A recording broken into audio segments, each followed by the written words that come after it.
Anshul college की पढ़ाई पूरी कर रहा था। अंशुल की गर्लफ्रेंड थी जिसका नाम रश्मि था।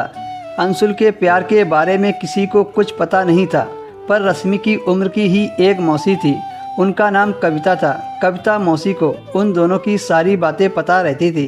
कभी कभी जब रश्मि के घर पर कोई नहीं होता था तो अंशुल सारी रात रश्मि के घर पर ही रह जाता था।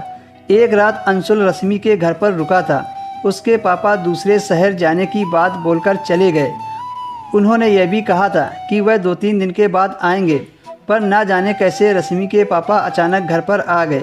रश्मि का घर 2 मंजिल का था। अंशुल को रश्मि और उसकी मौसी ने कहीं पर छिपा दिया था। जैसे ही रश्मि के पापा ऊपर गए तो रश्मि और उसकी मौसी ने अंशुल को बाहर आने को कहा। अंशुल को उसके पापा के वापस आने की वजह से बहुत डर लग रहा था, क्योंकि उसके पापा की पहुंच बड़े लोगों के साथ थी। अगर उन्होंने अंशुल को इस हालत में घर पर देख लिया तो मुसीबत खड़ी हो जाएगी। कुछ देर के बाद रश्मि भी पापा के पास ऊपर चली गई और उसके पास अब मौसी थी। अंशुल और उसकी मौसी के साथ कई बार फ़ोन पर बात हो चुकी थी। कविता मौसी की शादी तो हो गई थी, लेकिन अब वह अपने पति से अलग रह रही थी। रश्मि जब अपने पापा के पास ऊपर गई तो कविता मौसी उठी और अंशुल के पास बैठ गई। कविता मौसी ने कहा, जिस तरह तुम रश्मि के साथ रहते हो और उसे खुश करते हो, उसी तरह मैं भी अपने पति के पास रहना चाहती हूँ। क्या तुम मेरी कुछ मदद कर सकते हो?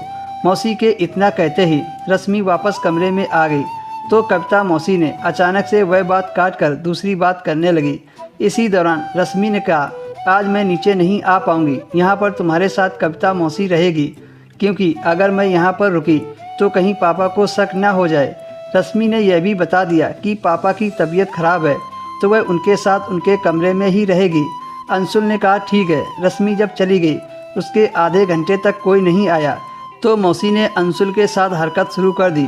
मौसी की हरकत इतनी बढ़ गई कि वो खुद को संभाल ना पाया तो अंशुल ने मौसी को खुश कर दिया।